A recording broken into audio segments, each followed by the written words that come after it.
Suite à ma vidéo sur les clés de la maîtrise en piano, où j'ai insisté sur le fait qu'on peut apprendre le piano quel que soit son âge, ce qui rime souvent avec piano, c'est solfège. Donc bien quel que soit l'instrument qu'on va pratiquer, on a besoin de maîtriser le solfège. Ça nous permet de pouvoir communiquer entre musiciens. Et également, c'est assez sympathique, puisque lorsqu'on sait déchiffrer une partition, on peut apprendre de nouveaux morceaux et s'épanouir dans la musique. Donc pour cela, c'est vrai que ceux qui ont commencé assez jeunes le piano, et il y a pas mal d'années en arrière, c'est des personnes qui ont souvent des souvenirs très chaotiques en fait de l'apprentissage du solfège. Sauf que désormais, il existe de nouvelles méthodes grâce aux ordinateurs, on reste dans la MAO. Et moi, j'aimerais vraiment vous parler encore une fois de ce logiciel qui s'appelle Crescendo, qui est un excellent logiciel qui va couvrir votre niveau, que vous soyez soit débutant ou que vous soyez musicien, que vous vouliez préparer le concours du conservatoire par exemple. Euh, Lorsque vous allez rentrer dans le logiciel, il va vous demander de sauvegarder votre nom, en fait, de créer une nouvelle session. Et ainsi, chaque fois que vous allez avancer dans ce logiciel-là, le logiciel va sauvegarder votre progression. Et ainsi, quel que soit votre niveau, vous allez progresser à la fois dans la clé de sol et la clé de fa. Et voilà, c'est très très intéressant.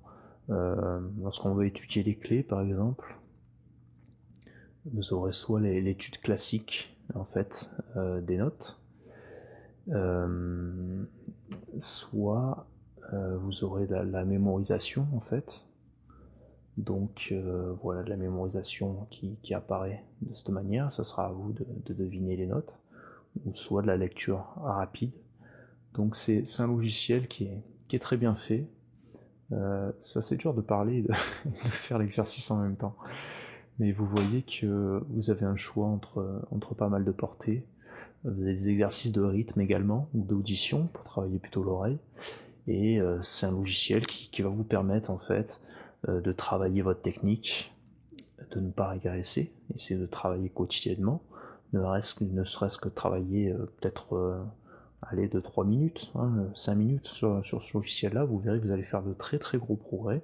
Encore une fois, je disais dans la vidéo sur la clé de la réussite, l'une des choses les plus importantes, c'est vraiment d'avoir une certaine discipline qui fait que vous allez travailler quotidiennement, d'être assidu. Et ainsi, vous allez pouvoir, au bout de quelques temps, si vous avez bien travaillé, vous allez pouvoir lire presque à nu, presque à vue, essayer de reconnaître directement, identifier les accords, et vous allez voir que à partir de ce moment-là, lorsque le côté technique, vous serez affranchi justement de cette technique, que vous maîtriserez ça parfaitement, vous allez vraiment prendre énormément de plaisir avec votre instrument, et après vous passerez seulement votre temps à vous perfectionner et à faire sonner votre instrument comme il se doit. Donc bah voilà, je vais essayer de vous montrer un peu de quoi il s'agit.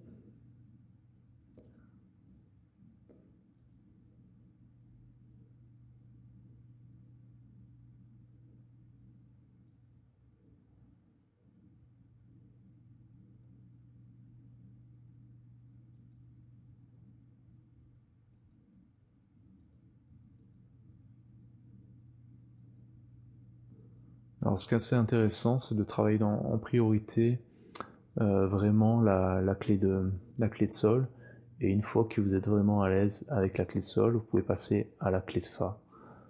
Donc ça c'est un bon exercice. Et puis ensuite, vous pouvez essayer de mélanger les deux, sachant que généralement, c'est assez compliqué de mélanger. Au bout d'un moment, on a tendance à confondre les deux clés.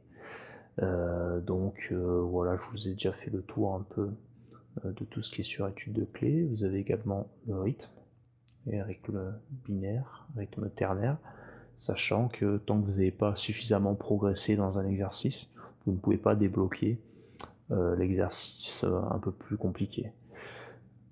Donc ça c'est plutôt bien fait. Vous avez de la théorie en plus de la pratique.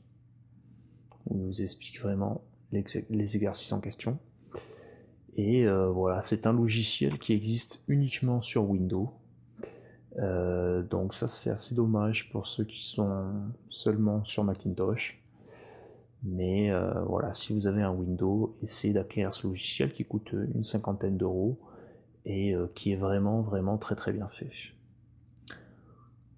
Voilà, je ne vais pas aller plus loin, pousser plus loin dans la vidéo. Je vous souhaite vraiment de travailler le solfège suffisamment pour être à l'aise. Moi-même, j'essaie de travailler quotidiennement dessus.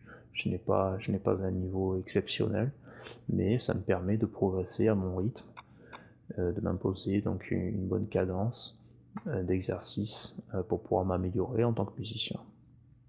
Voilà, c'était un petit tutoriel sur le logiciel Crescendo, et je vous dis à bientôt.